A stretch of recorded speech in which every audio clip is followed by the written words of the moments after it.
and Israel they just killed the top Hamas military commander in an Israeli airstrike, and the headline on Drudge says Hamas threatens. Hamas says the strike opened the gates of hell. Well, it's timely that we're talking to William Kilpatrick. He has written a brand new book just released called Christianity, Islam, and Atheism, The Struggle for the Soul of the West, published by Ignatius Press. Mr. Kilpatrick, welcome to today's issues. Oh, thank you. Good to be with you. Shall we refer to you as Kirk? That's fine. Okay. You gave us that permission. I just wanted our listeners to know we were not disrespecting our guest here on the program today, William Kirkpatrick, who goes by Kirk. The book exposing. Talk about your. Why did you decide to write this book here? Well, like many others before 9/11, I really didn't know much about Islam.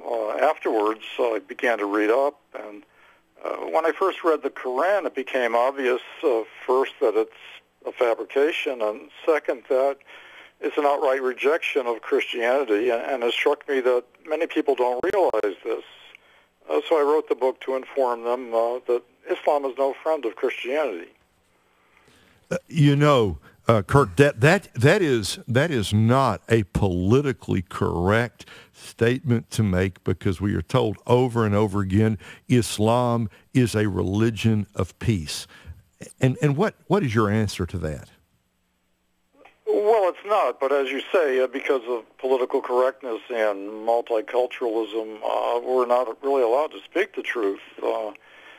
Obvious things are happening, but we're sort of in the position of the people in the story, The Emperor's New Clothes. We can see what's happening, but we're supposed to pretend that something else is happening. If you read the Quran, it's quite obvious that this is not a religion of peace, it's a religion of war. And of dominance?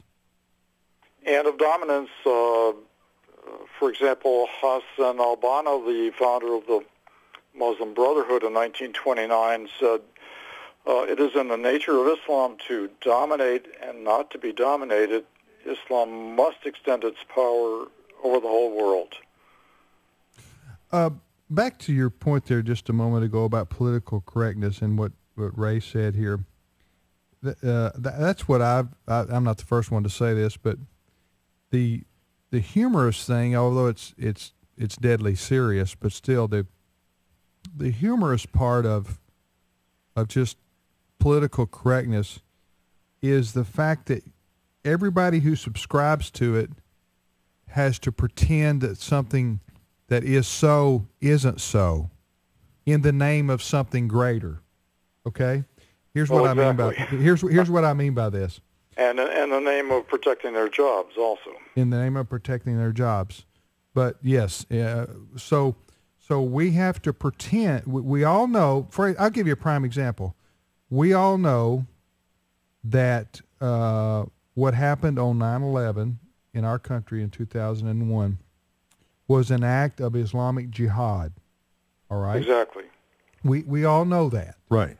These guys were motivated by their reading of the Quran and their idea that they were going to attack the great Satan and that they would be considered martyrs and they would go to heaven with their 70 virgins. All right, this was their motivation. Mm-hmm. Okay, they weren't disenfranchised poor people, right? Somewhere in the world that were. As evidence of that, Muhammad Atta's suitcase was left behind in Boston on that day, and in the suitcase later they found a wedding suit and a bottle of cologne and a letter expressing his gratitude and looking forward to his marriage to his 72 partners in heaven. So quite obviously, his motivation was a religious motivation. So here's where political correctness can kill you, literally kill you, is exactly. Because after that happened, and we all knew what their motivation was, then the political correct machine in America, and the media, the Bush White House, the Congress, the academia, they all cranked up this mythology that it wasn't motivated by jihadism. Islam is a religion of peace, and this was, we needed to ignore these the fact that these guys said that what they were doing was an act of jihad. Just a handful of radicals and misunderstanders of their faith. I'll finish this now, and you can respond. Okay. I think that even liberals who subscribe to political correctness understand that what they're spouting is not true in the most cases. In other words, they know that was jihad. They know that was motivated by Islamic teachings, but they can't admit it because they see themselves as promoting a greater good by deceiving themselves and by subscribing to political correctness, and that is not making things worse by calling out the Islamic world on this teaching of jihadism. Well, and that's the exact opposite tack that we ought to be taking, because it's really just a form of appeasement. It's a cover-up for the true nature of Islam. It's a whitewash. And do you think I'm correct there, or do you think that they you're don't? Absolutely. I don't think that all of these people know the true nature of Islam or jihad. Okay. I think a lot of them are true believers or are fooling themselves. But I think some do understand what's going on, and perhaps for the cause of liberalism or leftism, or to prevent further violence. But if that's what they're trying to do, they're following the main course. The wrong course, that is. Well, why would, for another example here, then explain to you, if what I'm saying is not correct, why would the Defense Department, the Pentagon, knowing what happened at Fort Hood with the, what was the fellow's name?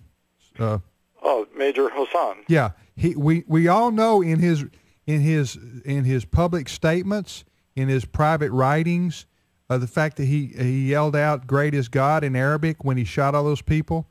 Everybody knows that was evidence. Everybody knows that was an act of Islamic jihad, except the Pentagon writes a report where they whitewash that. They don't even include the word jihad, Islam, a fundamentalist, or anything of that nature. So what I'm saying is, here you have smart, intelligent people at the Pentagon writing a report, and they have to go out of their way not to tell the truth. Now, they're doing that for a reason, and I have to wonder, Kirk, what is the reason you would do something like that? Well, I mean, there are two things. First of all, I'm not sure how consciously some of them are doing it, because I think you have to realize that for many of the elites in our society, and that includes elites in the Army and the Pentagon, multiculturalism is really their religion. They believe in the benefits of diversity, and any evidence that, in other words, that all religions and cultures are equal, and any evidence that Islam is essentially warlike would undermine their central religious belief, and also probably get them fired. That's one thing. I think there are some people who are consciously aware of what they're doing and are consciously trying to bring the Muslim Brotherhood to power and allow the Muslim Brotherhood to gain influence in our society. It's gained enormous influence in the last couple of decades, not just in the current administration, but in previous administrations as well. So you think this is a struggle for the soul of the West? That's the subtitle of your book. Oh, well, yes. Basically, the book's a wake-up call about the threat from Islam and about the role that Christians can play in resisting and reversing Islamization, because Islam is a threat to Christianity and Judaism and any non-Muslim religion. We know that Europe is becoming rapidly Islamicized, and one of the main reasons is that Europe has become a post-Christian society. The decline of Christianity there created a population vacuum and a spiritual vacuum, both of which Islam soon began to fill.